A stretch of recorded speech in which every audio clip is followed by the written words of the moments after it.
2024 के लोकसभा चुनाव को देखते हुए यूपी में राष्ट्रीय लोकदल और समाजवादी पार्टी का गठबंधन तय हो चुका है और इनका सीट बंटवारा भी हो चुका है।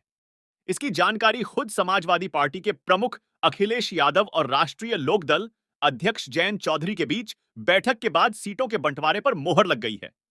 राष्ट्रीय लोकदल ने पिछली बार 3 सीटों पर चुनाव लड़ा था। इस बार सपा ने रालोद को 7 सीटें दे दी है। कमाल की बात तो यह है कि जब इन्होंने 3 सीटों पर पिछली बार चुनाव लड़ा था, वह तीनों सीटें बुरी तरह से हार गई थी। जहां से सीट मिली थी वह है मथुरा, बागपत और मुजफ्फरनगर। कहा तो यह जा रहा है कि सपा यूपी में 80 में से 65 सीटों पर चुनाव लड़ेगी। अपनी 65 सीटों में से ही वह राष्ट्रीय लोकदल को सीट दे दे। सीटों के नाम की आधिकारिक घोषणा तो नहीं हुई है, लेकिन बताया जा रहा है कि रालोद को बागपत, मथुरा, मुजफ्फरनगर, बिजनौर, मेरठ, अमरोहा और कैराना लोकसभा सीट दी गई है। इसके साथ ही नगीना की सीट पर आजाद समाज पार्टी के अध्यक्ष चंद्रशेखर आजाद चुनाव लड़ेंगे और चंद्रशेखर आजाद को सीट देने पर पहले ही सहमति बन गई है।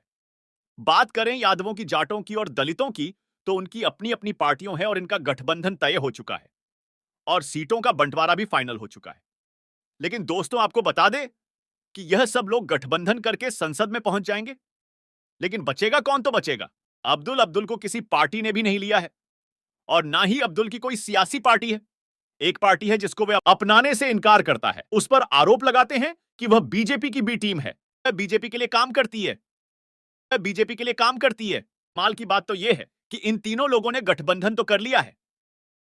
अब वोट डालेगा तो कौन डालेगा? जाट भी संसद में पहुंचेगा, यादव भी संसद में पहुंचेगा, दलित भी संसद में पहुंचेगा।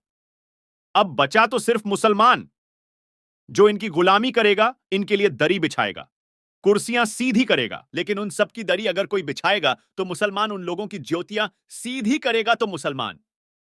लेकिन जरा सोचिए कि क्या मुसलमान इनकी ज्योति सीधा करने के लिए ही पैदा हुआ है?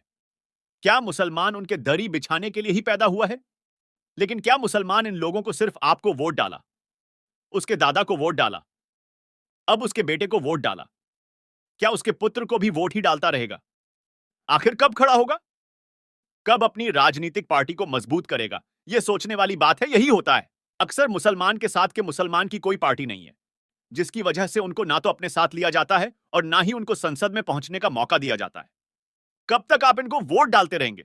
कब तक अपनी लाशों पर उनको सत्ता में बिठाते रहोगे? सपा, लोकदल, असपा के इस ठग बंधन को लेकर आपकी क्या राय है? हमें कमेंट बॉक्स में अपनी राय जरूर दे। वीडियो को लाइक, शेयर और चैनल को सब्सक्राइब करना मत भूलिए। मिलते हैं फिर से एक नई वीडियो के साथ।